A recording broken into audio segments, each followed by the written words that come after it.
Class में मेरे को जहां तक रिकॉल हो रहा है हम लोगों ने एएम खत्म कर लिया था और एएम का एक फाइनल क्वेश्चन कराया था आप लोगों को। ठीक है, आज हम लोग जीपी स्टार्ट करेंगे, geometric progression.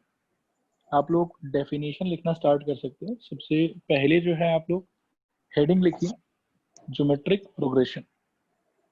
Geometric progression, geometric progression में लिखिए आप लोग, it is a sequence, it is a sequence in which every term bears same constant ratio with its immediately preceding term, with its immediately preceding term, except the first non-zero term, except the first non-zero term. Sir आप एक बार फिर से repeat कर पाओगे? The first non-zero term, full stop. हाँ, मैं एक बार और रिपीट कर देता हूँ सबके लिए. It is a sequence in which every term bears same constant ratio with its immediately preceding term except the first non-zero term, full stop. कुछ बात है, ये सब सारा आप लोग लिख लो, फिर हम लोग एक साथ ही जो है सबको एक्सप्लेन करना स्टार्ट कर देंगे आप लोगों को. ठीक है, लिखो, आगे लिखो. This constant ratio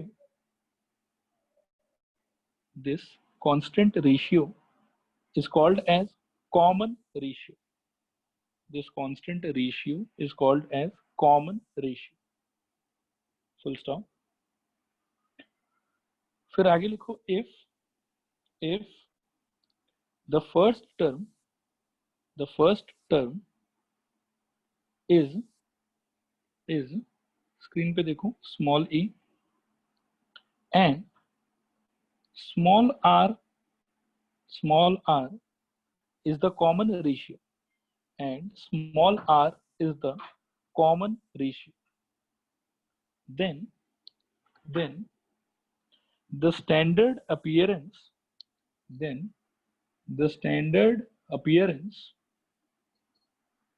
of the GP is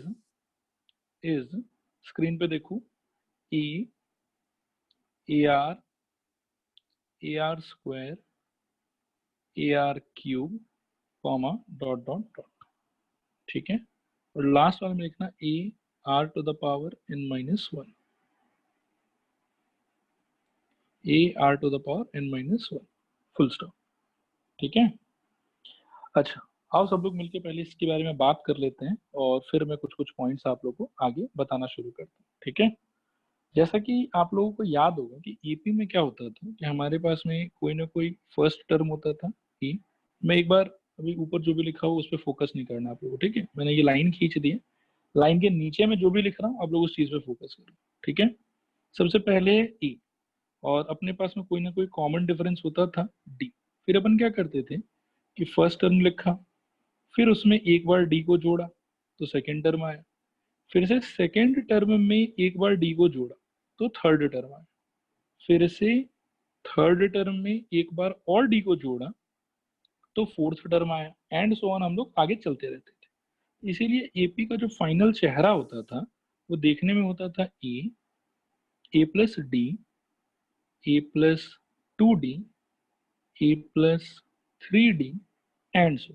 ऐसा होता था एपी देखने में generally. This was the general appearance of AP. अब जीपी में बेटा देखो क्या होता है कि instead of adding we believe in multiply.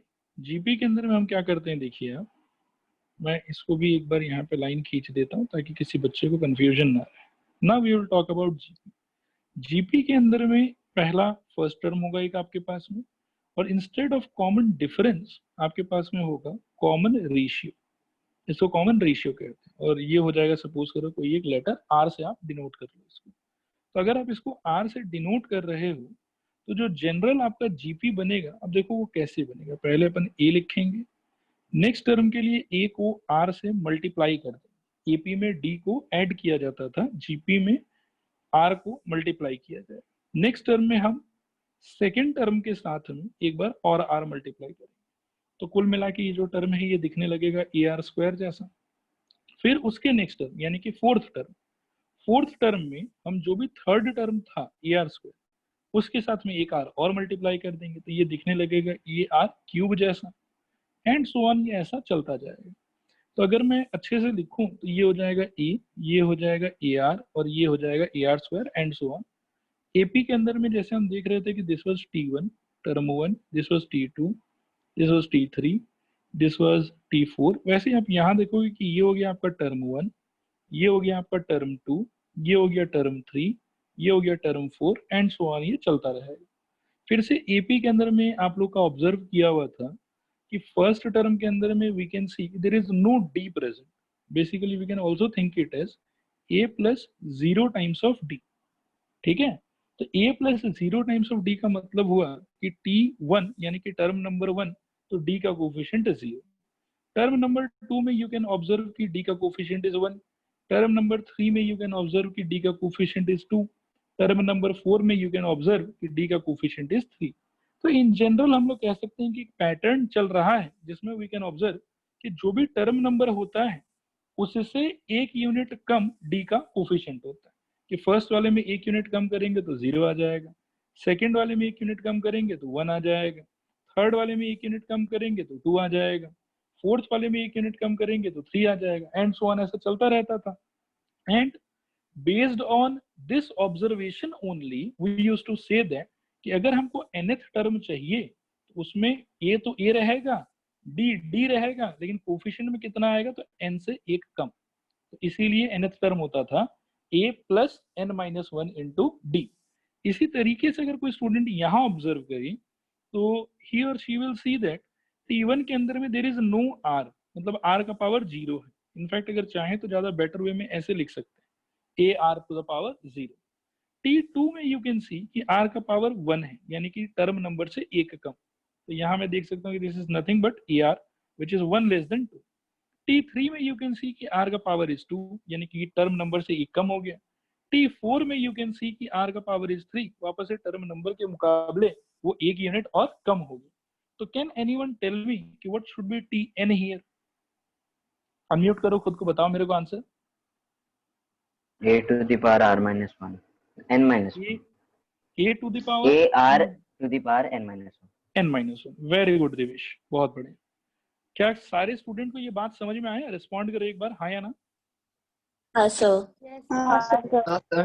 सबको क्लियर है? देखो आज से मैं एक और रिक्वेस्ट करूंगा आप लोगों से, मतलब आप लोग अगर इंटरेक्ट नहीं करोगे तो class becomes very boring. Okay, so I would request everyone कि आप लोग टाइम टू टाइम पार्टिसिपेट करते रहिए। इससे क्या है कि एनर्जी आपके साइड से भी बना हुआ रहेगा और मेरे साइड से भी एनर्जी बना हुआ रहेगा। बोलो सब लोग, बोलो एक बार और। क्लियर हुआ सबको, हाँ या ना? हाँ सर। हाँ सर। All right. कोई ऐसा स्टूडेंट है जिसको नहीं समझ में आया? प्लीज रिस्पॉन्ड करो अभी। सर मेरे को नहीं आया। बेटा आप सानिया बोल रहे हो शायद? हाँ सर। सानिया, एक तो आपका ऑडियो बहुत लो आ रहा है। Are you using earphones? Please उसको यूज करें आप। हाँ सर, एक्चुअली प्रॉब्लम है था जूम में मेरा ऑडियो प्रॉब्लम। पता नहीं कुछ ऐसा, मतलब मेरे को आपका ऑडियो बहुत कम आ रहा है बेटा, मैं आपका क्वेश्चन नहीं सुन पा रहा हूँ। तो मेरे को समझ में नहीं आया, आपने अभी जो समझाया है ये। ओके, ये चीज देखो, मैं एक बार और एक्सप्लेन करने का ट्राई करता हूँ। जीपी का जनरल जो चेहरा होता है वो मैंने एक्सप्लेन किया ये ब्लू वाले लाइन में। ब्लू वाला लाइन क्लियर है? हाँ सर। Okay, all right. तो उसके बाद में हम लोग क्या है कि एक ऑब्जर्वेशन कर रहे थे। Just try to look and try to understand. Okay, आप देखो कि टर्म नंबर 2 में आर का कोफिशिएंट कितना है? सानिया थोड़ा जल्दी जल्दी रिस्पॉन्ड करो, कितना है आर का पावर कितना है टर्म नंबर 2 में? 1। Very good. टर्म नंबर 3 में आर का पावर कितना है? 2। टर्म नंबर 4 में आर का पावर कितना है? तो आप क्या देख रहे हो कि जितना टर्म नंबर होता है r का पावर उससे एक कम होता है शायद। हाँ तो जो nth टर्म होगा उसमें r का पावर क्या होना चाहिए, n से एक कम। हाँ हाँ तो इसीलिए r का पावर क्या हो गया, n-1। क्लियर हुआ आपको? हाँ सर हाँ हाँ ओके अच्छा, मैं एक बार और बाकी लोगों से पूछता हूँ, क्या ये सबको क्लियर है? रिस्पॉन्ड करो हाँ या ना। हाँ सर। हाँ sir. Okay all right, very good. तो अब हम लोग आगे बढ़ते हैं यहाँ से, ठीक है। नेक्स्ट आप लोग लिखिए इसके अंदर में डेफिनेशन के नीचे आप लोग लिखो, आप लोगों ने लास्ट क्या लिखा है, क्या if the first term is a and r is the common ratio and the standard appearance is standard appearance of the GP is a, ar, ar square, ar cube, dot dot dot. ये लिखा ना last आप लोगों ने? हाँ sir. हाँ हाँ sir. Okay, इसके आगे लिखो the nth term, the nth term or the last term, the nth term or the last term of GP is given by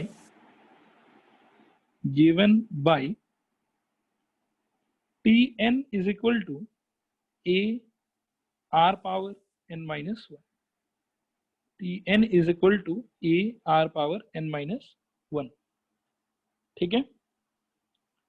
इसके बगल में कॉमा देके लिख लेना कि a इज इक्वल टू यहाँ पे होता है फर्स्ट टर्म और r इज इक्वल टू यहाँ पे होता है कॉमन रेशियो, ठीक है। इसके बाद में नेक्स्ट हेडिंग लिखिए आप लोग, sum up to n terms of GP, sum up to n terms of GP, ठीक है। सब लोग थोड़ी देर के लिए स्क्रीन पे देखो, ठीक है। अब हम लोग फाइंड करने जा रहे हैं sum up to n terms of GP, ठीक है। तो देखना अच्छे से, let a comma ar comma ar square comma ar cube comma dot dot dot a r to the power n minus 1 be a gp, ठीक है। एक मैंने जीपी ले लिया, कोई भी रैंडम जीपी। ऑल्सो लेट, मैं नीचे लिख देता हूं, देखना ध्यान से, एस एन यानी कि sum up to N terms is equal to a plus a r plus a r square plus a r cube plus dot dot dot, अपने को यहाँ पे मिल जाएगा a are to the power N minus 1, ठीक है। अच्छा, किसी को याद है हमने एपी में कैसे सम निकाला था? इसके बाद हमने क्या किया था? अनम्यूट करके बताओ। इन्वर्ट करके ऐड किया था। हाँ, पूरा का पूरा रिवर्स ऑर्डर में लिख दिया और इसको ऐड कर दिया था, तो उससे आंसर आ गया था। Very good Vinayak. अब लेकिन जीपी में हम क्या करेंगे कि एक नया टेक्निक यूज करेंगे इसको फाइंड करने के लिए। यहाँ पे कैन एनीवन टेल मी कि हम लोग किसके लिए फॉर्मूला ढूंढ रहे हैं? ए के लिए, आर के लिए, ए आर के लिए कि एस एन के लिए? एसएन के लिए। एस एन के लिए। Very good, very good. S n के लिए फॉर्मूला ढूंढ रहे हैं, बहुत बढ़िया बेटा। तो अब हम क्या करेंगे, देखो एक नया लाइन लिखेंगे, r times of S n, r times of S n भी लिखेंगे। और एक काम हम क्या करेंगे कि जो टर्म्स आएगा ना आर इंटू एस एन का, उन टर्म्स को डायरेक्टली ए के नीचे से लिखना स्टार्ट नहीं करेंगे, एक यूनिट आगे से लिखेंगे। कैन एनीवन टेल मी कि r times of S n में सबसे पहला टर्म क्या लिखा जाएगा? एआर। A r. तो उसको मैं जानबूझ के ना इसके नीचे लिखूंगा। सेकेंड टर्म क्या होगा, कोई बता सकता है? ए आर स्क्वायर, उसको मैं और एक यूनिट आगे। उसके बाद वाला टर्म होगा ए आर क्यूब, उसको मैं ए आर क्यूब के नीचे plus dot dot dot. Second last term क्या होगा? A are to the power N minus 1, और लास्ट टर्म जो है वो A are to the power N होगा। देखो इस ऊपर वाले में I can just explain you like this कि before this term the term would be what? अगर इसके पहले वाला टर्म हम इमेजिन करें तो that would be A are power N minus 2। इसके बाद में ये आर से मल्टीप्लाई होकर फिर ये बन गया होगा इनटू आर करके, ठीक है। तो जो सेकेंड लास्ट टर्म हम लोग का रहा होगा that would have been nothing but a are to the power N minus 2। क्या ये सबको क्लियर है? रिस्पॉन्ड करो हाँ या ना। हाँ सर। हाँ सर। तो जब we are trying to find r into S n, r से मल्टीप्लाई करके एस एन को जब हम लोग खोजने का कोशिश कर रहे हैं तो ए का क्या बन जाएगा? ए का बन जाएगा ए आर का बन जाएगा ए आर स्क्वायर का बन जाएगा ए आर क्यूब का बन जाएगा कुछ a are to the power 4, ऐसे कर करके आगे बढ़ेगा। और a are power N minus 1 का बनेगा ए आर पावर एन। और इसके पहले एक टर्म यहाँ रहा होगा जिससे आर मल्टीप्लाई करके बनेगा a are power N minus 1। देखो क्या ये सारे स्टूडेंट्स को क्लियर है? रिस्पॉन्ड करो हाँ या ना। Yes sir. Yes sir. Okay, किसी को भी डाउट है ये वाले स्टेप तक अभी तक तो अभी प्लीज पूछ लो। ओके, आई थिंक नहीं है डाउट किसी को भी, तो मैं इसको थोड़ा सा क्लीन कर देता हूँ, ठीक है। अब हम लोग क्या है कि ये सम फाइंड करने का ट्राई करते हैं। नाउ टू फाइंड दिस सम मैं क्या करना चाहता हूँ, मैं सबट्रैक्ट करना चाहता हूँ। तो सबट्रैक्ट अगर मैं करूंगा तो on left hand side I will get S n minus are times of S n, and on right side ध्यान से देखो क्या होगा, ये नेगेटिव ये नेगेटिव ये भी नेगेटिव और ये वाला के आगे पॉजिटिव साइन था वैसे, बट अब ये नेगेटिव हो जाएगा और ये भी नेगेटिव हो जाएगा। तो ये दोनों कट जाएगा, ये दोनों कट जाएगा, ये दोनों कट जाएगा और ये दोनों कट जाएगा। लास्ट में आई थिंक मेरे पास में सिर्फ दो ही चीज बचेगा, एक बचेगा ए और दूसरा बचेगा a are to the power n. फिर इसको जब हम लोग आगे बढ़ाएंगे तो यहाँ पे I can write 1 minus are times of S N sum up to N terms is equal to, ये हो जाएगा ए कॉमन ले लो 1 minus are to the power N, और यहाँ से एस एन का वैल्यू अगर हमको चाहिए sum up to N terms का तो वो हो जाएगा A times of 1 minus are to the power N divided by 1 minus R. ये होगा एस एन का नया फॉर्मूला अपने लिए। आई होप कि सारे स्टूडेंट्स को ये फॉर्मूला क्लियर हुआ होगा। एक बार रिस्पॉन्ड करो सब लोग कि आया समझ कि नहीं आया समझ। हाँ सर आ गया। सर ओके ऑलराइट, तो इसका मैं कहूंगा कि एक बार ना आप लोग स्क्रीनशॉट ले लो ये इतने से पार्ट, बाद में इसको नोट्स कॉपी में आप लोग नोट डाउन कर लेना, ठीक है। और ये फॉर्मूला आप लोग को आज के बाद में याद रखना है sum up to N terms का, ठीक है। नोट हो गया, मतलब स्क्रीनशॉट ले लिए सब लोग, रिस्पॉन्ड करो स्टूडेंट्स, ले लिए, मैं आगे बढ़ूं। हाँ सर। ओके ओके ऑलराइट, अब आप लोग एक काम करो, एक नोट लिखो। नोट में लिखो कि द एबव फॉर्मूला, नोट बता रहा हूं मैं आप लोगों को, the above formula S N is equal to A 1 minus are to the power N divided by 1 minus R is valid only when r not equal to 1, only when r not equal to 1, ठीक है, full stop. अब आप सोचोगे कि ये ऐसा क्यों हो रहा है, कोई बता सकता है कि ऐसा क्यों हो रहा है? डिनोमिनेटर जीरो हो जाएगा। वेरी गुड, डिनोमिनेटर क्या हो जाएगा इसका? जीरो हो जाएगा। अगर आप कभी भी r इक्वल टू 1 लेके ये फॉर्मूला अप्लाई करने का ट्राई करते हो तो डिनोमिनेटर इस फॉर्मूले के हिसाब से क्या हो जाएगा? जीरो हो जाएगा। इसीलिए फिर आपको क्या मिलेगा? Something divided by zero.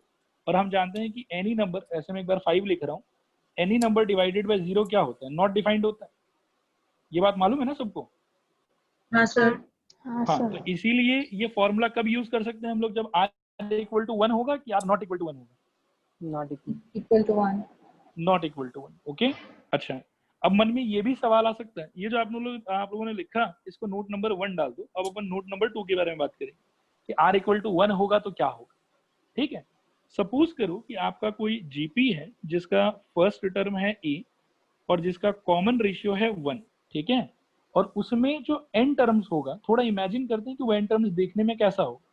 First term a होगा, second term a into 1 which is again a ही होगा, नेक्स्ट टर्म वापस से इंटू 1 वो भी a ही होगा। ऐसे कर करके अप टू n टर्म्स होगा। ये समझ में आ रहा है आप लोग को? स्टूडेंट्स रेस्पॉन्ड करो, हाँ या ना? हाँ सर। हाँ सर। r इक्वल टू 1 हुआ तो यही हालत होगा। पर इस टाइम पे अगर मैं sum up to n terms find करना चाहूं तो that will be nothing but a plus a plus a plus a dot dot dot कितने बार, तो up to n terms. I hope कि सबको समझ में आ रहा होगा। और हाँ, जैसा कि आप जानते हैं कि 5 प्लस 5 प्लस 5, इसको आप लोग वैसे तो 15 लिख सकते हैं, लेकिन इसका एक थॉट ये भी है कि इसको आप 5 इंटू 3 भी सोच सकते हो कि 3 बार 5 को जोड़ा तो 5 इंटू 3 आ गया। ठीक है, तो अगर आप n टाइम्स a को जोड़ोगे तो क्या मिलेगा आपको, a इंटू n मिल जाएगा। दिस इज इक्वल टू कितना हो जाएगा, na। तो अगर मान लो कि r इक्वल टू 1 हो गया तो फॉर्मूला ये बड़ा वाला नहीं होगा, उस टाइम पे फॉर्मूला सिंपली क्या हो जाएगा, n इंटू e। देखो ये क्लियर हुआ सबको? रेस्पॉन्ड करो हाँ या ना? हाँ सर। हाँ सर। ओके ऑल राइट, चलो नेक्स्ट हेडिंग लगाओ आप लोग कॉपी के अंदर में। अब हम लोग पढ़ेंगे हाइलाइट्स ऑफ जीपी। जैसे पिछले बार पढ़ा था हाइलाइट्स ऑफ एपी, अब पढ़ेंगे हम लोग highlights of GP. Sir note में क्या लिखेगा? नोट 2 में आप लोग लिखो कि if r equal to 1, if r equal to 1 for any gp then sn is equal to n into e, मतलब n into first, sn is equal to n into e। ये लिखना नोट 2। ठीक है, आगे लिखो highlights of GP. Highlights of GP इसमें लिखो first point number 1, if a1 comma a2 comma a3 comma a4 comma dot dot dot an are in gp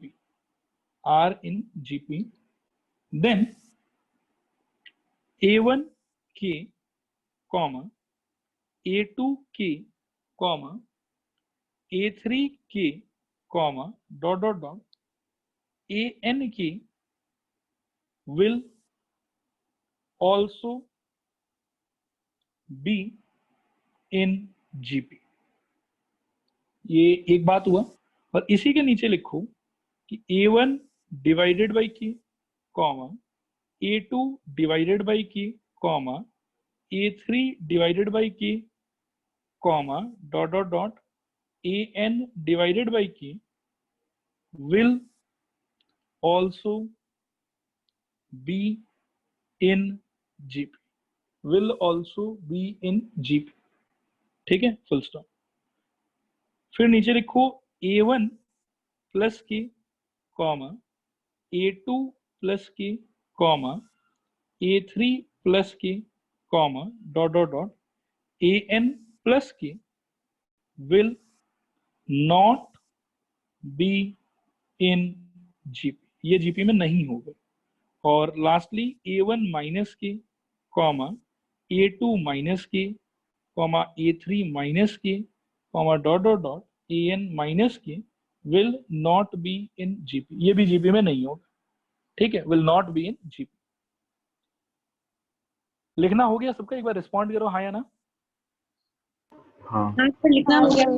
okay all right, अब मैं एक बार आप लोगों को एक्सप्लेन करने का ट्राई करता हूँ, एकदम ध्यान से आप लोग स्क्रीन पे देखो। ठीक है, अगर सपोज करो कि कुछ टर्म्स हैं a1 a2 a3 a4 dot dot dot an, ये सारा का सारा सपोज करो एपी में।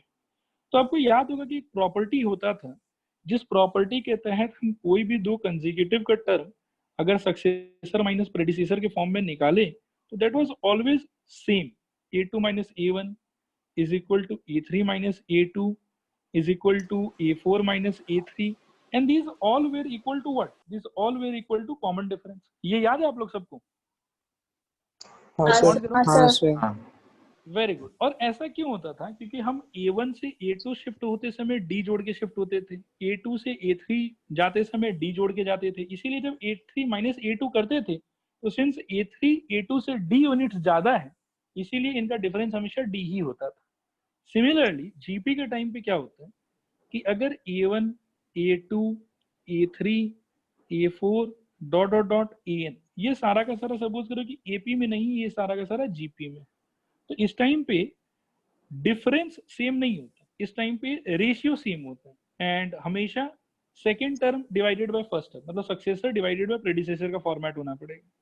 A2 divided by A1 will be equal to A3 divided by A2 will be equal to A4 divided by A3 will be equal to every such ratio and this will be equal to common ratio R। देखो ये बात समझ में आया सबको? Respond करो एक बार हाँ या ना। हाँ sir.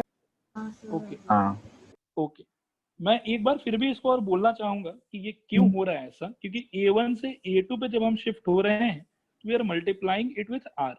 Again we are moving from A2 to A3, then also we are multiplying it by R। तो जब मैं A3 से A2 को डिवाइड करूंगा तो A3 के पास में एक्स्ट्रा क्या होगा, या और बेटर अगर आपको देखो जो जनरल चेहरा था उसको देखोगे तो आपको ज्यादा और क्लियर होगा कि AR स्क्वायर AR क्यूब ऐसा ही था ना हम लोग का जनरल GP जो होता था AR to the power n-1। तो अगर मैं सेकंड डिवाइडेड बाय फर्स्ट करूं तो क्या मिलेगा, AR divided by A cut गया कितना बचेगा R। फिर से मैं अगर थर्ड डिवाइडेड बाय सेकंड करूं तो वो क्या होगा, AR square divided by AR, ये कट जाएगा क्या बचेगा R। फिर से मान लो कि फोर्थ डिवाइडेड बाय थर्ड करेंगे तो क्या होगा, तो उस केस में भी होगा AR cube divided by AR square, A से A कट गया R स्क्वायर R क्यूब, यहाँ पे बचेगा R and so on. Her ratio के अंदर में हम देखेंगे क्या बच रहा है, R बच रहा है। एक बार मैं दोबारा पूछता हूँ कि ये वाला पॉइंट सारे स्टूडेंट्स को क्लियर है जिसको मैंने अभी बॉक्स किया है? हाँ सर। Okay all right. तो ये वाले प्रॉपर्टी की वजह से, जैसा कि हमने एपी में एक प्रॉपर्टी देखा था कि एपी के अंदर में कोई भी नंबर जोड़ो, कोई भी नंबर माइनस करो, कोई भी नंबर से मल्टीप्लाई करो या कोई भी नंबर से डिवाइड करो, उससे कोई फर्क नहीं पड़ता, जो नया रिजल्टिंग सीक्वेंस होता है वो दोबारा एक एपी ही बनता है। ठीक है, तो वैसे ही हम जीपी में देखेंगे कि अगर कोई एक सीक्वेंस जीपी है, मान लो कि ये सारा का सारा अगर जीपी है, तो अगर किसी नंबर से सारे टर्म को मल्टीप्लाई करे तो उस टाइम पे तो जो नया सीक्वेंस आएगा वो भी जीपी होगा। अगर सारे नंबर को किसी नंबर से डिवाइड करो उस टाइम पे भी जो नया सीक्वेंस आएगा वो भी जीपी होगा। लेकिन अगर आप जीपी में कोई नंबर ऐड करते हो या जीपी में कोई नंबर सब्ट्रैक्ट करते हो, उस टाइम पे याद रखना कि ये जीपी नहीं होगा। मैं रेड कलर से मार्क कर रहा हूँ, will not be in GP. और इसको बहुत ही इजीली हम लोग एक्सप्लेन कर सकते हैं। अगर A1, A2, A3, A4, AN ये सारा का सारा जीपी में था तो ऑब्वियसली इनके केस में A2 divided by A1 would have been equal to A3 divided by A2 would have been equal to A4 divided by A3 and so on। ठीक है, और इसी तरीके से जब आप A1 की और A2 की में आप डिवाइड करोगे तो देखो तो क्या मिलेगा आपको, आपको सेकेंड और फर्स्ट टर्म का रेशियो क्या मिलेगा, A2 times of K divided by A1 times of K। फिर सपोज करो कि जब आप नेक्स्ट वाले का निकालोगे तो उसमें आपको मिलेगा A3 times of K divided by A2 times of K तो कट ही जाएगा। अल्टीमेटली बचा क्या, A2 by A1 A3 by A2, वो हमको मालूम है कि पहले से ही इक्वल है क्योंकि A1 A2 A3 तो जीपी में है ही। बात आया समझ? तो इसीलिए ये जो रिजल्टिंग सीक्वेंस होगा ये वाला ये जीपी होगा। सिमिलरली जब आप इसमें भी चेक करोगे कि कोई नंबर से डिवाइड करके जो रिजल्टिंग सीक्वेंस मिला है वो क्या है, तो आपको समझ में आएगा अच्छा ये भी जीपी है। लेकिन ऐड करते समय जब आप डिवाइड करोगे तब के कैंसिल होने का कोई स्कोप नहीं है। A2 प्लस के डिवाइडेड बाई A1 प्लस के, इसमें के तो कटेगा नहीं, इसीलिए ये वाला जीपी नहीं होगा और ये वाला भी जीपी नहीं होगा, लेकिन ये जीपी होगा और ये वाला भी जीपी होगा।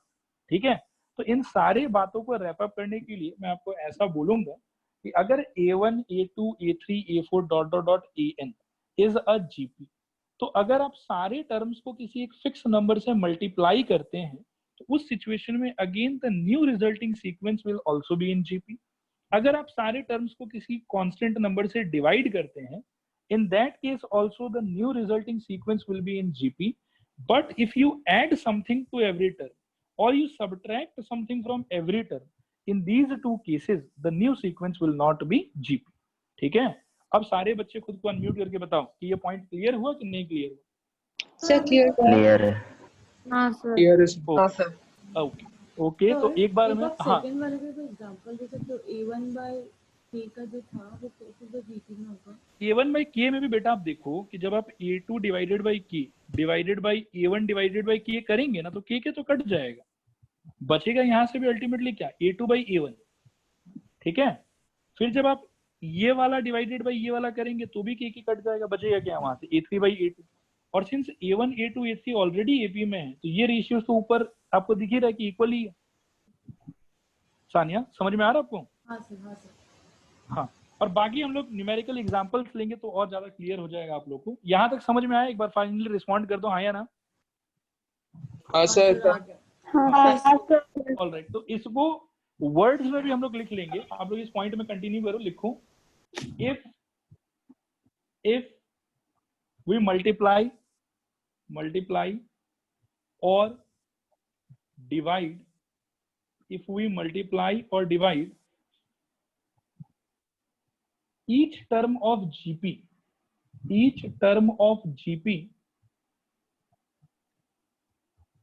by a fixed non-zero number, then the resulting sequence is also in GP, full stop, is also in GP, full stop। बस यही पॉइंट, ठीक है। हाइलाइट्स में अब लिखो पॉइंट नंबर 2। पॉइंट नंबर 2 में लिखो 3 consecutive terms in GP can be taken as, ये सेकेंड नंबर पॉइंट हम लोग डिस्कस कर रहे हैं, कैन बी टेकन एज, याद रखना A/R, A, AR, can be taken as A/R, A, AR। अब यहाँ पे देखना, ध्यान देना कि ये GP तो है लेकिन इस बेचारे का फर्स्ट टर्म A नहीं है, इसका फर्स्ट टर्म होगा A/R। कॉमन रेशियो इसका भी R है, ठीक है। ये समझ में आया सबको? रिस्पॉन्ड करो एक बार हाँ या ना। हाँ सर। हाँ सर। ओके, हाँ sir. Right, okay. Next point लिखो इसी में कि 4 consecutive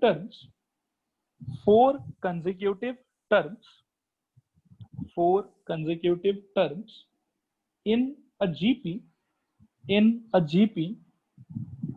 be taken as A divided by R cube, A divided by R, AR, AR cube, A divided by R cube, आप एक बार हाँ बेटा स्क्रीन पे देखो लिखा हुआ है A divided by R cube, A divided by R, AR, AR cube, ठीक है। इस वाली सिचुएशन में फर्स्ट टर्म होगा A divided by R cube और कॉमन रेशियो होगा, कोई बता सकते हैं क्या होगा common ratio? R square. Good Vinayak, R square, ठीक है। अच्छा, अब आपके मन में ख्याल आ रहा होगा सर ये वाला पॉइंट क्यों लिखा है? तो एपी में भी आपको याद होगा कि हमने 2 ऐसा पॉइंट पढ़ रखा था कि जब कभी भी हम लोग को 3 टर्म्स इन एपी चाहिए तो we always use to take it as A minus D, A plus D, and whenever we needed to take 4 terms we used to take it as A minus 3D, A minus D, A plus D, A plus 3D। अब बात है कि sir ऐसा लेना जरूरी है क्या? तो नहीं, ऐसा लेना जरूरी नहीं है, आपको दूसरे फॉर्मेट में भी नंबर्स को एज्यूम कर सकते हो। लाइक अगर आपको जीपी के केस में 3 टर्म चाहिए तो एक ऑल्टरनेट वे होगा take it as A, AR, AR square. अगर 4 टर्म चाहिए तो ऑल्टरनेट वे होगा take it as A, AR, AR square, AR cube. ये लोग भी 4 टर्म और 3 टर्म जीपी में रिप्रेजेंट करेगा, लेकिन जैसा इंफॉर्मेशन आपको क्वेश्चन में दिया हुआ रहेगा उसके अकॉर्डिंगली अगर आप एजम्पशन ऐसे करते हो इन दोनों फॉर्मेट में तो calculation will become very complicated and very long.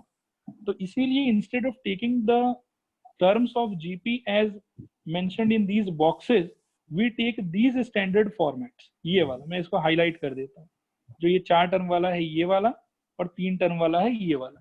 इससे एक ही फायदा होता है कि जो इंफॉर्मेशन दिया हुआ है उस इंफॉर्मेशन के बेसिस पे the calculation becomes very easy. अब इसमें 2 इंपॉर्टेंट बात देखो मैंने साइड में मेंशन कर दी है, ये बात आप लोग को याद रखना होगा कि if you take 3 terms as mentioned in this blue line, ठीक है, ये वाला line, At that time, do remember one thing कि your first term is not A. In generally GP में या AP में first term is A, but here the first term is not A. The first term is A by R. And similarly, if you take the 4 terms like mentioned in the blue line, at that time your first term will be A divided by R cube, and your common ratio will be R square. And in the previous case, the common ratio was R itself. तो ये थोड़ा सा खास बात है, ये याद रखना है. क्वेश्चन में कई बार स्टूडेंट्स लोग इसमें बहुत सिली मिस्टेक कर देते हैं. ठीक है, तो मेरे को बताओ सब लोग, क्लियर हुआ ये वाला पॉइंट? हाँ या ना बोलो. Okay, all right. अब एक लास्ट पॉइंट है, बस वो पॉइंट लिख के फिर हम लोग क्वेश्चंस करना एक बार के लिए स्टार्ट कर दें. ठीक है, अब देखो लास्ट पॉइंट क्या है. आप लोगों को याद होगा कि अगर 3 टर्म एपी में होता था, like A comma B comma C are in AP, exactly 3 terms, so there was a very special relationship between A, B and C. कोई मेरे को याद दिला सकता है क्या था वो? 2b equals to a plus c. 2b is equal to a plus c. कई लोगों को ऐसे भी याद होगा शायद कि b is equal to a plus c divided by 2, कुछ भी कह लो. ये याद है सबको? रिस्पॉन्ड करो हाँ या ना. हाँ सर, याद है. याद, वेरी गुड. तो वैसे ही आज हम क्या करेंगे कि अगर a, b, c ये 3 टर्म सपोज करो कि AP में ना हो के अगर ये लोग GP में होता है, then also they will have a special relationship, a special bonding among them. और वो जो बॉन्डिंग है उसको हम लोग समझने का थोड़ा सा ट्राई करेंगे. Now here the bonding would be like A, B, C अगर GP में है तो AP के टाइम पे क्या होता था? The common difference was same, that is B minus A was equal to C minus B, and because of that ये रिलेशन मिलता था हम लोग को. But here as I have explained you before, यहाँ पे कॉमन डिफरेंस सेम नहीं होगा. यहाँ पे क्या सेम होगा? कॉमन रेशियो सेम होगा. तो कॉमन रेशियो सेम होने के चक्कर में क्या हो जाएगा? Second term divided by first term is equal to होगा third term divided by second term. All right, तो यहाँ से आप लोग को मिलेगा b into B, B square, मतलब मैं क्रॉस मल्टीप्लाई कर रहा हूँ, is equal to a into C. So this is the special relationship between a, b, c if a, b, c are in GP. देखो ये सबको आया समझ में कि नहीं आया समझ में? रिस्पॉन्ड करो. थोड़ा आया कि पूरा आया? पूरा आया. Very good. गीतिका बेटा आपको आया समझ में ये वाला? रिस्पॉन्ड करो हाँ या ना. Sir this is Abhilasha. Oh sorry, Abhilasha. Okay, Abhilasha समझ में आया आपको? Geetika Sharma is my mom sir. हाँ सर समझ आ रहा है. Okay, all right, I will now remember your name is Abhilasha. Okay, तो आई बिलीव कि सबको क्लियर हो गया ये वाला. तो अब आप लोग अपने कॉपी में ये पॉइंट लिख सकते हैं. लिखिए कि if A, B, C, A, B, C are in GP, A, B, C are in GP, then B square is equal to AC. B square is equal to AC and box कर लीजिए आप लोग जैसे screen पे किया हुआ. B square is equal to AC. और side में चाहो तो ये पॉइंट लिख लो आप लोग कि since B by A is equal to C by B, तो इसी से B square equal to AC आया. ठीक है, since B by A is equal to C by B. तो आई होप कि ये यहाँ तक सबको थ्योरी क्लियर हो गया होगा. एक बार सब लोग लास्ट टाइम रिस्पॉन्ड कर दो कि थ्योरी अभी तक का सारा क्लियर है सबको. Okay, all right. तो अब हम लोग आगे बढ़ते हैं, हम लोग क्वेश्चन करना स्टार्ट करते हैं. चलिए, सबसे पहला सवाल लिखिए आप लोग. लिखिए find the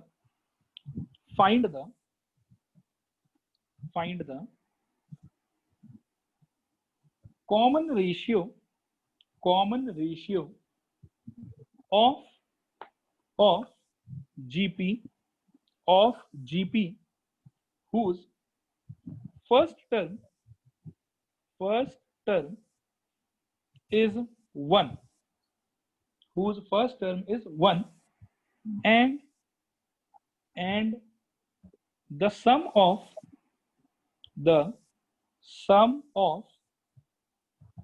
third term and fifth term is 90. Third term and fifth term is 90. Okay, चलिए इसको करते हैं हम लोग. सब लोग स्क्रीन पर देखो और जब मैं पूछूं तो खुद को अनम्यूट करके मेरे को थोड़ा बहुत बताना. बताओ तो यहाँ पे a का वैल्यू क्या होगा? 1. कॉमन रेशियो मालूम है कि नहीं मालूम है हम लोग को? नहीं मालूम। नहीं मालूम, तो इसमें हम लोग बोलेंगे कि let the common ratio is equal to कितना पकड़ के चलेंगे, स्मॉल आर, ठीक है।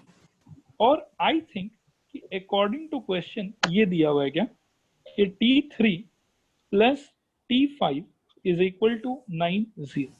देखो तो ये सबको क्लियर है कि नहीं क्लियर, एक बार रिस्पॉन्ड करो हाँ या ना। सर हाँ सर। ओके, T3 को कैन एनीबॉडी टेल मी कि कैसे ब्रेक करना चाहिए हमको by formula, AR square. AR², very good. और T5 AR to the power 4 AR to the power 4 very good is equal to 90, और A का वैल्यू कितना है 1, तो this will become R² plus R to the power 4 is equal to 90। Now ये एक by quadratic equation है, तो इसीलिए हम लोग क्या करेंगे इसके अंदर में, इसको क्वाड्रेटिक में कन्वर्ट करने का ट्राई करेंगे, and that will be done by a very simple substitution. हम लोग बोलेंगे कि let R² is equal to for some time let it be T, okay. तो अगर R² को T मान लेते हो तो ये आपको मिला T प्लस T², क्योंकि R टू द पावर 4 का मतलब हो जाएगा T² is equal to 90। So now this is a very simple quadratic equation, T² plus T minus 90 is equal to 0। इसको जब अपन फैक्टराइज करेंगे तो अपने को मिलेगा T plus 10 into T minus 9 is equal to 0। All right, अब यहाँ से T इज इक्वल टू अपने को मिल जाएगा एक तो -10 और दूसरा मिल जाएगा T is equal to 9। T is equal to -10 को we will say not possible. तो आप सोचोगे कि why not possible, because we have to remember कि R² is equal to T था, तो R² इज इक्वल टू -10 है, और R² -10 मतलब R जो है वो कहीं ना कहीं इमेजिनरी हो जाएगा, क्योंकि स्क्वायर का वैल्यू कभी नेगेटिव नहीं हो सकता। ये समझ में आ रहा है सबको, रिस्पॉन्ड करो एक बार हाँ या ना। हाँ सर हाँ सर। यहाँ हम लोग क्या लिखेंगे, नॉट पॉसिबल, ओके। और यहाँ पे हो गया R² is equal to 9, so R will be equal to plus minus 3 from here. So the required common ratio is 3 or minus 3. The required common ratio is 3 or minus 3. मैं इस पूरे चीज को एक सिंगल स्क्रीन पे ला देता हूँ, आप लोग इसका स्क्रीनशॉट ले लीजिए। क्वेश्चन तो लिखाया हुआ है, नाउ टेक द स्क्रीनशॉट। हो गया सबका आई बिलीव? हाँ सर। रिस्पॉन्ड करूँ? हाँ, ओके। नेक्स्ट क्वेश्चन लिखो सब लोग। Find the ninth term of a GP. Find the ninth term of a GP whose T4 is equal to 27, whose T4 is equal to 27 and T7 is equal to 729. Whose T4 is equal to 27 and T7 is equal to 729. ठीक है, इसमें लिखो सब लोग, ये मैं ही लिख देता हूँ, छोड़ो आप लोग क्या लिखेंगे, आप लोग स्क्रीनशॉट ले लें सोल्यूशन, ठीक है। अच्छा, do we know the first term और the common ratio in this question? जल्दी से रिस्पॉन्ड करो हाँ या ना। No, sir. तो हम बोलेंगे कि let first term is equal to A comma common ratio is equal to R, alright. अब T4 is equal to 27, that will be broken as AR cube is equal to 27, equation number 1, or T7 equal to 729, so this will be broken as AR to the power 6 equal to 729, equation number 2, alright। अब equation number 2 divided by equation number 1 अगर हम लोग करेंगे तो it will be AR to the power 6 divided by AR cube is equal to 729 divided by 27, okay. इसमें जब काट पीट करोगे तो देखो a से a कट गया, r क्यूब से यहाँ पे r टू द पावर 6 कटेगा और ऊपर बचेगा आपके पास में r क्यूब, और 27 से 729 काटोगे तो आई बिलीव शायद 27 ही आएगा, ठीक है। तो यहाँ पे हो जाएगा r cube is equal to 27 which will give you r is equal to 3, और जब r इक्वल टू 3 मिल गया आपको, इक्वेशन 1 या इक्वेशन 2 किसी एक में डाल दो। तो मैं मान लो कि इक्वेशन 1 से अगर मैं काम करूं तो देखो इक्वेशन 1 में क्या है, a r cube equal to 27, now I can write it as a into 3 cube is equal to 27. This will imply that now a into 27 equal to 27, ठीक है। और दोनों साइड से 27 कैंसिल होके we will get a equal to 1. So finally we got a equal to 1 and r equal to 3. और question आप थोड़ा देखिए, मेरे को बताइए फटाफट क्या पूछा जा रहा था. a और r पूछा जा रहा था कि कुछ और पूछा जा रहा था? 9th term. 9th टर्म पूछा जा रहा था. Very good. तो 9th टर्म पूछने का मतलब क्या पूछ रहा है वो आपसे? t9 पूछ रहा है. t9 का वैल्यू क्या होना चाहिए? a r to the power 8. 8. This is equal to 1 into r यानी कि 3 टू द पावर 8. तो final answer we can say it is nothing but 3 to the power 8. अब चाहो तो आप इसको कैलकुलेट भी कर सकते हो. 81 into 81 होगा. बाकी ऐसे भी छोड़ दोगे तो चलेगा. देखो ये सबको समझ में आया? रिस्पॉन्ड करो हाँ या ना. हाँ सर. हाँ सर. सर लास्ट पार्ट और एक बार समझा देंगे? हाँ बिल्कुल समझा देंगे बेटा. आप देखिए, आप सवाल पढ़िए कि हम लोग से पूछा क्या गया था finally. Sir 9th term. 9th term. Okay, तो 9th टर्म का मतलब क्या हो जाएगा? t9. ओके. और t9 का फॉर्मूला क्या होगा? a r to the power 8. हाँ सर. a का वैल्यू कितना आया? 1. और r का वैल्यू कितना आया? 3. जी. तो जब इन दोनों को यहाँ हम लोग बिठा देंगे तो a की जगह पे 1 आ जाएगा और r की जगह पे 3 आ जाएगा. हाँ सर. ओके. हाँ Geetika. Oh sorry Abhilasha, do you have any doubt? No ठीक है sir. Okay alright. Thank you sir. Sir हाँ सर आप 2 minus 1 करके r का वैल्यू कैसे निकाला? बेटा 2 minus 1 नहीं है बेटा, डिवाइड है. हाँ वही सॉरी डिवाइड. हाँ सर आप डिवाइड करके डिवाइड बेटा ये ना स्क्रीन पे दिखाया हुआ है. देखो 2 का left hand side ar power 6 है, 1 का left hand side ar cube है. डिवाइड करने का मतलब होगा ar to the power 6 divided by ar cube is equal to 2 का राइट हैंड साइड 729 है और 1 का लेफ्ट हैंड मतलब राइट हैंड साइड 27 है, तो डिवाइडेड बाय 27. सर नहीं हम पूछ रहे डिवाइड.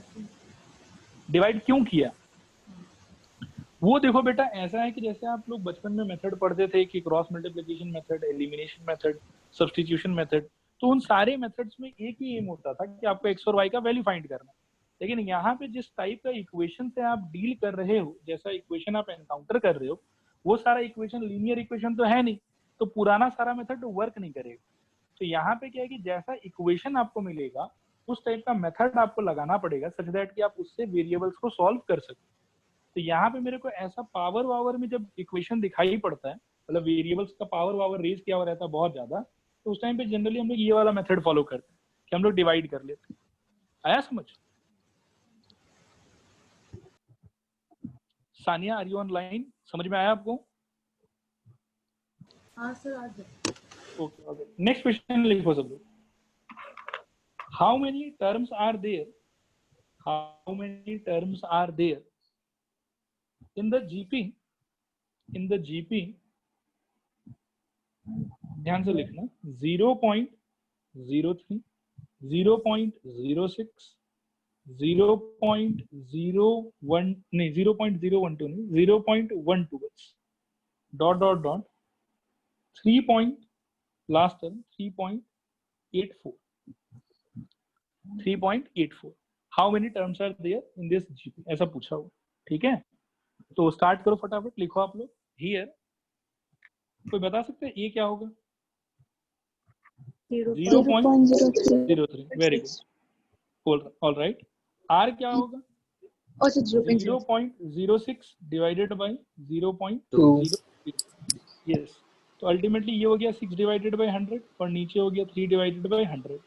100 से 100 कट जाएगा और 6 और 3 काटेंगे तो ऊपर 2 बचेगा. तो therefore common ratio is equal to हो जाएगा 2. ओके. अब लिखो लेट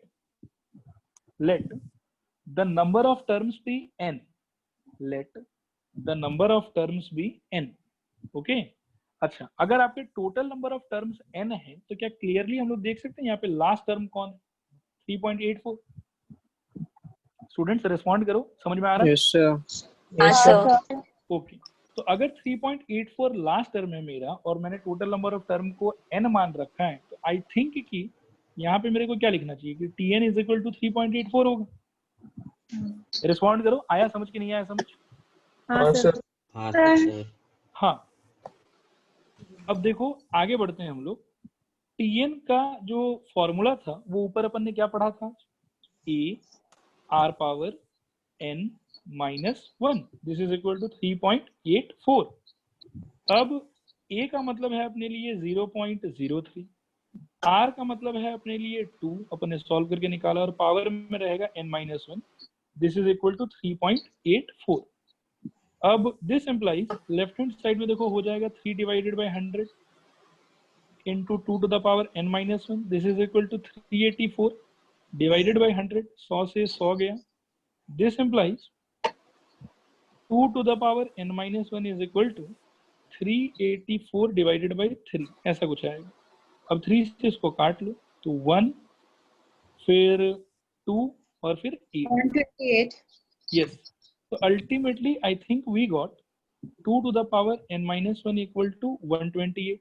अब यहां से देखो सॉल्व करने के लिए, ठीक है, हमको क्या करना पड़ेगा कि 128 को 2 के बेस में एक्सप्रेस करना पड़ेगा, ठीक है। सब लोग एकदम ध्यान से सुनना, 128 को 2 के बेस में अगर आप एक्सप्रेस करना चाहते हो तो कुछ नहीं, 128 का प्राइम फैक्टराइजेशन शुरू कर दो, 2 64 2 32, हाँ ऐसे कर करके आएगा। Very good Devesh. 2 to the power n-1 equal to कितना आ जाएगा, 2 to the power 7, और यहाँ से दोनों का बेस सेम है, पावर कंपेयर कर सकते हैं। So now we got n-1 equal to 7 which will give us n is equal to 8. 8 is our final answer. All right, चलिए अब सब लोग इसका स्क्रीनशॉट ले लीजिए एक बार सब लोग रिस्पॉन्ड कर दो। क्लियर हो गया सबको? हाँ sir. Okay, alright. Next question लिखो आप लोग, लिखो the third term of a GP is 4. The third term of a GP is 4. Find the product of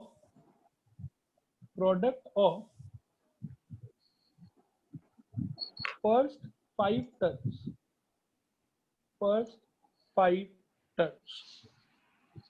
okay, चलिए स्क्रीन पे देखिए।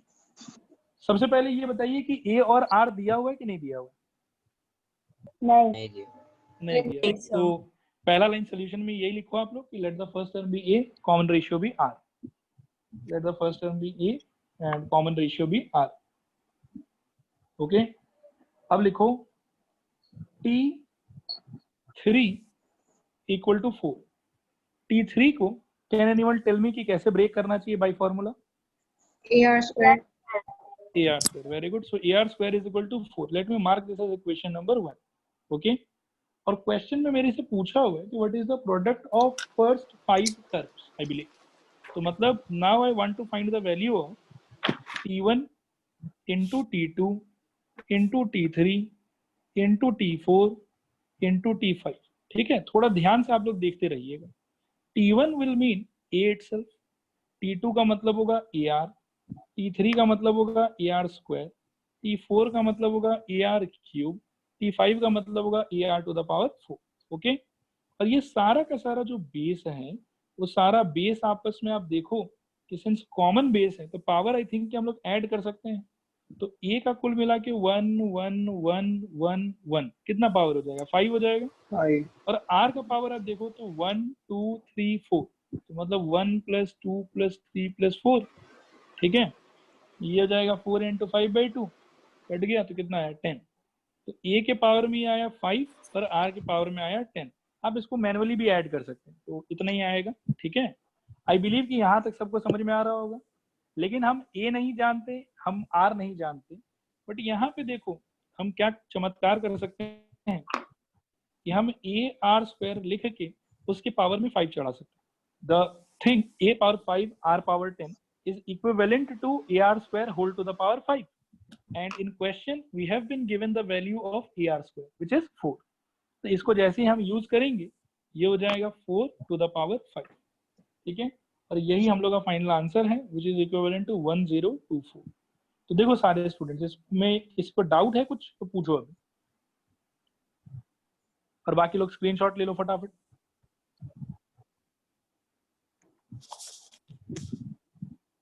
क्लियर हुआ सबको? रिस्पॉन्ड करो हाँ या ना। हाँ सर। हाँ sir.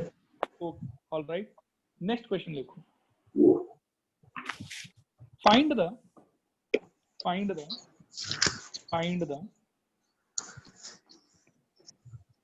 fourth term, find the fourth term from the end, find the fourth term from the end of the GP 2 by 27, comma 2 by 9, comma 2 by 3, comma dot 162. Find the fourth term from the end of the GP 2 by 27, comma 2 by 9, comma 2 by 3, comma dot comma 162. Okay? अच्छा, मेरा एक question है कि can we use this formula here, E4 is equal to AR cube? No sir. नहीं sir. नहीं sir. कोई explain करेगा क्यों नहीं यूज कर सकते हैं? व्हाई? एंड से पूछा है। यस, ये जो हम लोग लिखते हैं कि T4 is equal to AR cube, this is valid when you are asked what is the fourth term from the beginning. Okay? उस टाइम पे फोर्थ टर्म का वैल्यू होगा AR cube. लेकिन अगर कोई आपसे पूछे कि बताओ what is the fourth term from the end, जिसको मैंने रेड से मार्क किया है, तो उस टाइम पे this formula is directly not applicable. ठीक है, इसको अप्लाई करने की एक टेक्निक है, मैं अभी आप लोग को वो टेक्निक एक्सप्लेन करने का ट्राई करूंगा। ठीक है, सबसे पहले एक बार और आप लोग मेरे को बताओ, कंफर्म करो कि इज एवरीवन वेरी क्लियर कि why we can not use this formula directly in this question? Respond करो हाँ या ना। ओके ओके ऑल राइट, तो हम लोग कुछ चीज एक बार डिस्कस करते हैं। Now whatever I will write here is not related to question, okay, not related to this question. मैं इन जनरल एक बात आप लोग से करने जा रहा हूँ, एकदम ध्यान पूर्वक उसको सुनना और मेरे को जवाब देना, मैं जो भी चीज पूछूं उसके बारे में। Okay, let me draw one line here. Okay, इसके नीचे हम लोग करते हैं। सपोज करो there is one GP AR square, AR cube, AR to the power 4, and say there is AR to the power 5. Okay, this is, I believe, surely a GP whose first term is equal to, I think, A, and common ratio is equal to, I think, R. क्या सबको clear है ये वाला बात? Second term AR होगा क्या? अच्छा हाँ बेटा, जल्दबाजी में थोड़ा मिस्टेक हो गया, AR होगा और फर्स्ट टर्म A होगा, करेक्ट। हाँ, मैं पूछ रहा हूँ कि ये जो इन जनरल लिखा हुआ है, ये आपको लग रहा है कि एक जीपी है जिसका फर्स्ट टर्म A है और कॉमन रेशियो R है? सब लोग फटाफट रिस्पॉन्ड करो हाँ या ना। हाँ हाँ सर। सर। अच्छा, now we will try and observe कि अगर हम इन सारे टर्म्स को एग्जैक्टली रिवर्स ऑर्डर में लेते तो व्हाट विल हैपन, मतलब वो सीक्वेंस क्या होगा और कैसा होगा। Okay, let me write it first. Say it is AR to the power 5, AR to the power 4, AR cube, AR square, AR E, ऐसे मैंने उल्टा लिख दिया। ओके, अब आप इसको देखो, do you think this is a new GP? Yes sir. हाँ sir. A new GP, but in this new GP, the reverse GP, the first term is not A now. The first term is what? The first term is AR to the power 5. मतलब the last term becomes the first term. And if we talk about common ratio, what is the common ratio? 1 by R. Clearly see, yes, 1 by R. मतलब कैसे आएगा? तो इसको इससे divide करो, AR power 4 को AR power 5 से divide कर दो, तो ये कट गया, यहाँ से क्या बचेगा? 1 by R। ठीक है, फिर से आप इन दोनों को भी अगर डिवाइड करते हो तो क्या मिलेगा आपको? AR cube divided by AR to the power 4, तो A कट गया और R cube R power 4 cut के क्या बचेगा यहाँ पे? 1 by R। सिमिलरली इन दोनों को भी करोगे तो वही होगा, AR square divided by AR cube अगर करते हो तो A कटेगा, R स्क्वायर R क्यूब कटेगा, क्या बचेगा? 1 by R। So from here we can observe कि अगर किसी जीपी को टोटली रिवर्स कर दिया जाए तो the new reverse order which is formed will also represent one GP, पहला पॉइंट। दूसरा पॉइंट कि the new GP will have its first term as the last term of the previous GP। जो पुराने GP का last term था वो नए reverse GP का फर्स्ट टर्म होगा। ठीक है, और पुराने GP का कॉमन रेशियो अगर R था तो नए GP का कॉमन रेशियो उसका रेसिप्रोकल 1 by R हो जाएगा। क्या ये ऑब्जर्वेशन सारे स्टूडेंट को क्लियर हुआ? रिस्पॉन्ड करो हाँ या ना। हाँ सर। हाँ सर। ओके ऑलराइट, तो अब मैं इनको मिटा देता हूँ पूरा और हम लोग अपने सवाल पे आ जाते हैं। आप लोग कॉपी में लिखना स्टार्ट कीजिए कि the first term and the common ratio of the given GP is equal to 2/27 and 3 respectively आप इसको देख सकते हैं कि फर्स्ट टर्म आपका 2/27 है और कॉमन रेशियो का मतलब 2/9 divided by 2/27 which is equal to 2/9 into 27/2, तो 2 से 2 कट जाएगा, 9 से 27 कटेगा, यहाँ पे 3 आएगा। मतलब ओरिजिनल जीपी का first term is 2/27 and common ratio is 3. All right, can anyone tell me what will be the first term and common ratio of the reverse GP? 162 and 1/3. Between 1/3. Very good, तो लिखो for reverse GP first term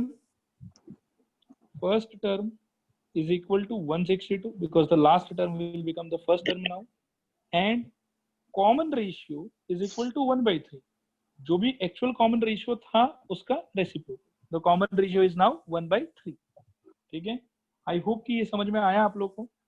अब एक last चीज अपने को समझना है कि हमको उस सवाल में बोल रहा था, क्वेश्चन वाज कि यस गिवन जीपी का फोर्थ टर्म बताइए फ्रॉम द एंड। ठीक है, मैं रिपीट कर रहा हूँ, the question was asking me कि गिवन जीपी का फोर्थ टर्म बताइए फ्रॉम द एंड। ओके, तो आपको लगता है कि गिवन जीपी का fourth term from the end is fourth term from the beginning of the reverse GP? मैं एक बार अपने बात को और रिपीट करता हूँ, सब लोग बिल्कुल ध्यान से सुनो और अगर डाउट आए तो प्लीज पूछना। ओके, मैं कह रहा हूँ कि हमको क्वेश्चन बोल रहा था कि जो गिवन जीपी, अब ध्यान से समझो, जो गिवन जीपी है, यानी कि मैं मार्क कर देता हूँ इसको से ग्रीन कलर से, जो ये गिवन जीपी है इसका एंड से फोर्थ टर्म बताइए हमको, ऐसा क्वेश्चन हमसे पूछ रहा था। तो उस पर तो डायरेक्टली हम फॉर्मूला नहीं लगा सकते थे, लेकिन जो हमने रिवर्स जीपी फॉर्मुलेट किया, मैं इसको पिंक कलर से मार्क कर रहा हूँ, तो ये रिवर्स जीपी अपन ने बनाया, इस रिवर्स जीपी का fourth term from the beginning will be fourth term from the end of the green GP. बोलो हाँ या ना? हाँ सर। मैं एक आखिरी बार रैप अप कर रहा हूँ, ठीक है, स्टेटमेंट को ध्यान से सुनना, नहीं समझ में आए तो पूछना। ठीक है, मैं कह रहा हूँ कि fourth term from the beginning of the pink GP, fourth term from the beginning of the pink GP will be fourth term from the end of the green GP. बोलो हाँ कि ना? हाँ सर। हाँ सर। ओके, क्लियर है सबको ये अच्छे से? हाँ सर। हाँ ओके, आई होप कि क्लियर है। अब लिखते हैं हम लोग, तो लिखो रिक्वायर्ड टर्म जो हम लोग को फाइनली चाहिए था, required term is equal to AR cube is equal to, A तो यूज होगा, सारा का सारा पिंक जीपी का यूज होगा, तो ए का वैल्यू होगा 162 इंटू आर क्यूब यानी कि कॉमन रेशियो यानी कि 1/3 का क्यूब।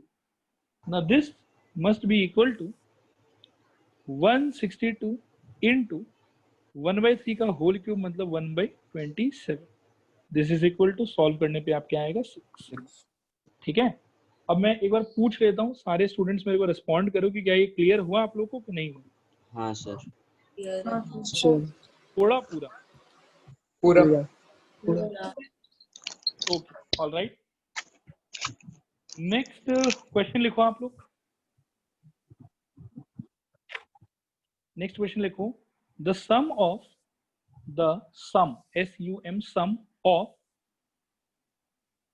सम SOME मतलब ऐसा है, the sum of some terms of GP is 315 whose first term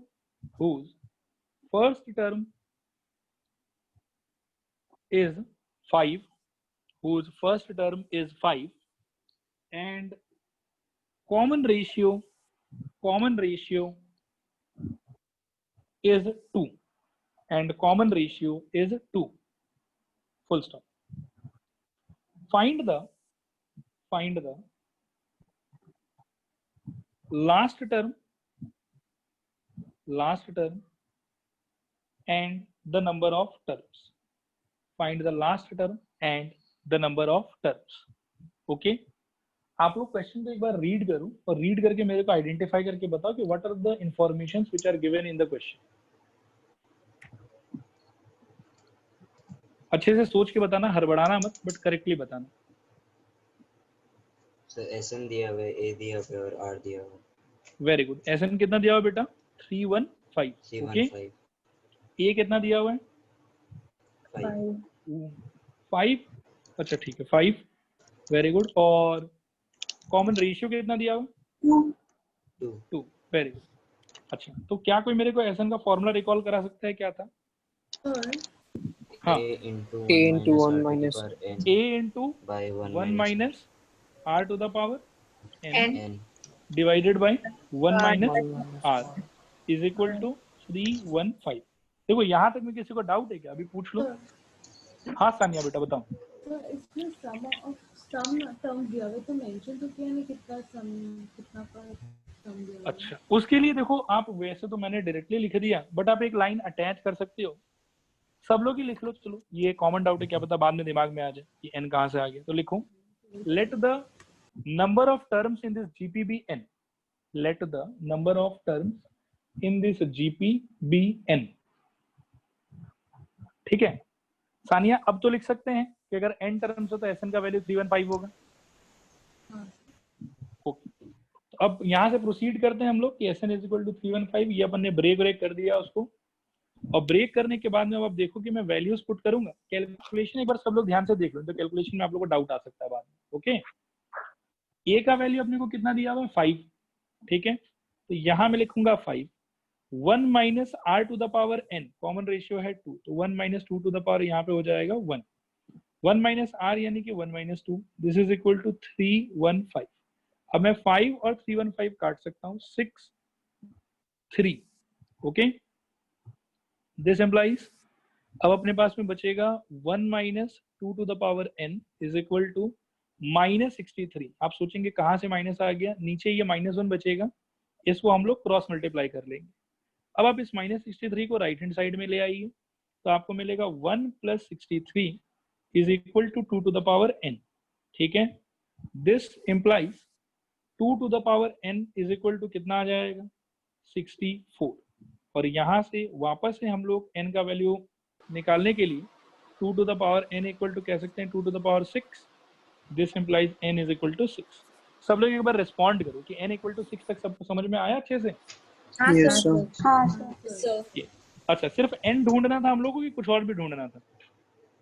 और last क्या term ढूंढना था हम लोग को? लास्ट नंबर ऑफ टर्म तो 6 हो गया क्योंकि n was the total number of term. Okay, and last term के लिए what we will do, last term का मतलब क्या हो गया? tn ढूंढना है। tn का फॉर्मूला फटाफट कोई बताओ तो मेरे को क्या होना चाहिए? a into r का power n minus 1 a into r का पावर n minus 1, और n अपने लिए कितना है? 6। तो t6 इक्वल टू अपने लिए क्या हो जाएगा? a r का पावर 5। सो a का वैल्यू था अपने लिए कितना? 5। तो यहाँ पे आ जाएगा 5 इंटू r का पावर 5 यानी कि 2 के पावर में 5। This is equal to 5 into 32। This is equal to 160। Yes, 160। देखो ये क्लियर हुआ सबको? रिस्पॉन्ड करो एक बार, हाँ या ना? ओके, ये सोल्यूशन पूरा का पूरा मैं सिंगल स्क्रीन पर मैंने ला दिया है, आप इसको स्क्रीनशॉट ले लीजिए इसका।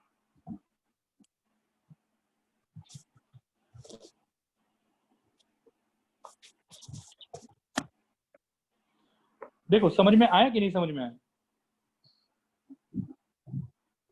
बेटा रिस्पॉन्ड करो सब लोग, आया समझ में कि नहीं आया समझ में? सर समझ में आ गया ओके ऑल राइट। तो देखो आज के क्लास में ना पढ़ाने वाला यहीं तक रखता हूँ, ठीक है? इसके आगे थोड़ा बहुत और मेरे को प्रोपोर्शन का कुछ प्रॉपर्टीज वगैरह बताना है आप लोग को, और उसके बाद में क्वेश्चन हम लोग फिर से रिज्यूम कर पाएंगे। मेरे को एक दो इन्फॉर्मेशन दो पहले आप लोग फटाफट। स्कूल किसका किसका चल रहा है अभी? किसी का स्कूल स्टार्टेड है क्या? ओके, आई बिलीव कि खुशी आपका स्टार्ट हो गया। हाँ सर। ओके, तो आपके स्कूल में भी क्या चल रहा है बेटा, कौन सा चैप्टर? सर ट्रिगो चल रहा है। ट्रिगो चल रहा है आपके स्कूल में, ऑल राइट। मतलब नेक्स्ट चैप्टर अपना भी ट्रिगो ही रहेगा इसके बाद में। ये ट्रिगो थोड़ा सा क्या पता रुक के भी कर सकते हैं, पता नहीं। और आप लोग के स्कूल में भी क्लासेस कैसे हो रहा है बेटा? तो ऑनलाइन क्लासेस चल रहा है, मतलब व्हाट्सएप में वीडियो आ जाता है। अच्छा, व्हाट्सएप में वीडियो आ जाता है, अच्छा ठीक है। तो खुशी के अलावा और किसी का भी क्लासेस आप लोग का नहीं चल रहा है इसका मतलब, ओके। और मैं पूछ रहा था कि आप लोग को लास्ट क्लास मैंने एक होमवर्क दिया था, वो क्वेश्चन बना सब लोगों से? सर सरला में सेट्स चल रहा था। अच्छा, सरला बेड़ा में सेट चल रहा है, कोई सेट्स भी करेंगे हम लोग, इजी चैप्टर है। अच्छा, मैं पूछ रहा हूँ कि लास्ट क्लास एक क्वेश्चन मैंने होमवर्क दिया था आप लोग को, वो कोई नंबर ऑफ डेज से रिलेटेड, वो क्वेश्चन सॉल्व हुआ किसी से? हाँ सर। ओके, विनायक से बना, और बाकी लोगों से बना कि नहीं बना? रिस्पॉन्ड करो।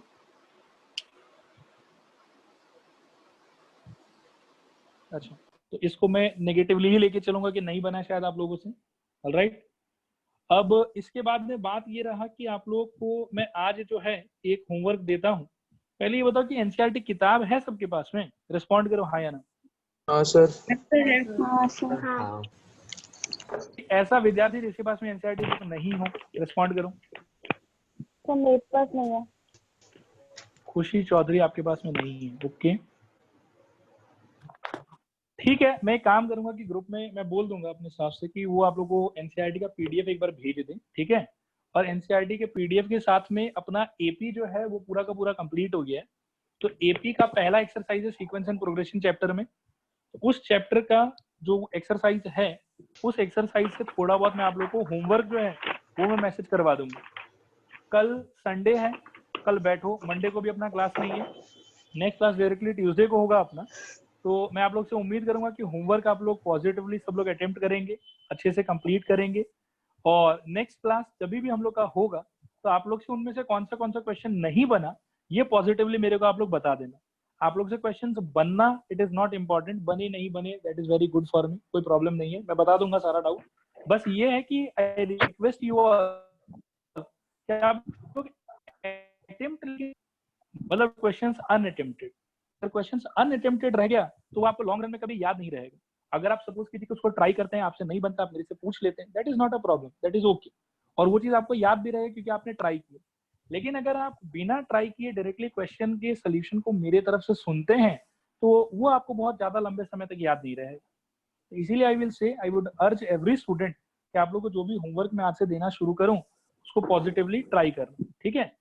और इसके अलावा मेरे को बताओ कि आप लोगों को कोई क्लासेस वगैरह में अभी तक जितना क्लासेस हुआ है किसी प्रकार का कोई समस्या हो रहा है क्या क्लासेस में? अपार्ट फ्रॉम कि कभी कभार थोड़ा सा वो क्लास जूम के वजह से अटक जाता है, उसके अलावा कोई प्रॉब्लम हो रहा है क्लासेस करने में? नहीं सर। नहीं सर। मतलब जैसे देखो, मैंने अभी क्लास 12 की और 10 के स्टूडेंट्स लोगों से जैसे बात किया तो उनमें से किसी किसी लोग का थोड़ा बहुत कंप्लेन है, जो एक बहुत जेन्युइन कंप्लेन है, ठीक है। उनका कंप्लेन है कि सर हम लोग बहुत ज्यादा ऑनलाइन क्लासेस करने की वजह से लिटरली आंख दुखने लग गए, और किसी किसी को ऐसा लग रहा है कि पता नहीं 2-3 महीने के अंदर में चश्मा लग जाएगा। और वो एक पॉसिबिलिटी है कि हाँ बिल्कुल हो सकता है। तो वैसा आप लोग के साथ भी हो रहा है? क्लास से ज्यादा तो फोन छेड़ लेता सर। ओके देवेश ठीक है। और बाकी लोग का बताओ।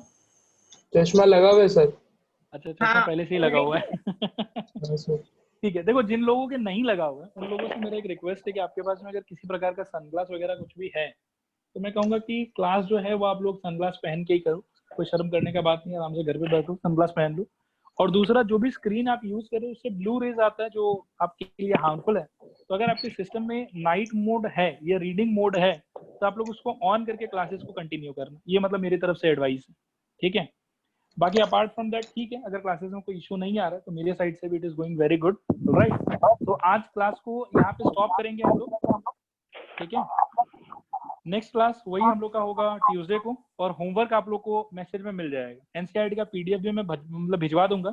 और पॉजिटिवली आप लोग से बस ये रिक्वेस्ट है कि ट्राई करना, उसको बने नहीं बने उसको कोई मतलब नहीं है, बट ट्राई करना। और नेक्स्ट क्लास मेरे को बताना कि कौन सा आप लोग से नहीं सॉल्व हो, उन सारे का यूट्यूब पे मैं आप लोगों को सोल्यूशन प्रोवाइड करवाऊंगा, ठीक है। तो that was all for today, thank you very much.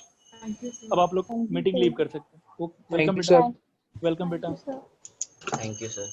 Welcome बेटा। Thank you sir.